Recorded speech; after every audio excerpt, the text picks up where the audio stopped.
Deep freezer standard কি করে সিস্টেমে ইনস্টল করতে হয় এবং এটি কি কাজে লাগে। হাই, আমি আদি টেকনিক্যাল ইউটিউব চ্যানেলে সবাইকে স্বাগত জানাই। আমি আজকে দেখাবো ডিপ ফ্রিজার স্ট্যান্ডার্ড কি করে সিস্টেমে ইনস্টল করতে হয় এবং এটি কি কাজে লাগে। শুরু করা যাক ভিডিওটি। স্টেপ বাই স্টেপ এই সফটওয়্যারের সম্পর্কে আমি বর্ণনা করব। এই চ্যানেলটিকে যারা এখনো পর্যন্ত সাবস্ক্রাইব করেননি তারা অবশ্যই এই চ্যানেলটিকে সাবস্ক্রাইব করে ঘন্টি বাটনে অন করে দিন পরবর্তী ভিডিও নোটিফিকেশনের জন্য। আসুন শুরু করা যাক ভিডিও। স্টেপ বাই স্টেপ এই সফটওয়্যার সম্পর্কে আমি বর্ণনা করব। এই সফটওয়্যারকে কম্পিউটারের ড্রাইভকে ফ্রিজ করার জন্য ইনস্টল করা, অর্থাৎ ড্রাইভকে ফ্রিজ করে ভাইরাস থেকে কম্পিউটারকে প্রোটেক্ট করার জন্য এই সফটওয়্যারকে ইনস্টল করা হয়। আসুন শুরু করা যাক। এটিকে কোথা থেকে এবং কীভাবে ডাউনলোড করবেন। সবার প্রথমে আপনাকে ক্রোম ব্রাউজার থেকে ডিপ ফ্রিজার স্ট্যান্ড লিখে সার্চ করতে হবে। একটু স্ক্রল ডাউন করলেই আপনারা দেখতে পাবেন blogger.com। ওখানে গিয়ে ক্লিক করলেই আপনার সরাসরি এর ডাউনলোডিং পেজে পৌঁছে যাবেন।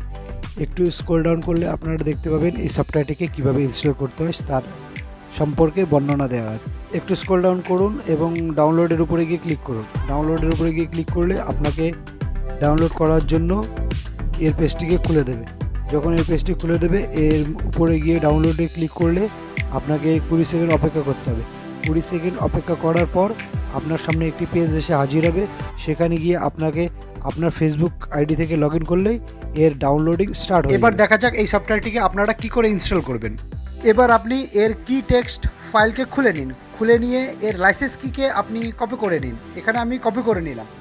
যখন এটি কপি করা হয়ে যাবে এই ট্যাবটিকে আপনি ক্লোজ করে দিন এবং সোজাসুজি এই সফটওয়্যারের পেজে গিয়ে আপনি এর ইএক্সিকে রান করান।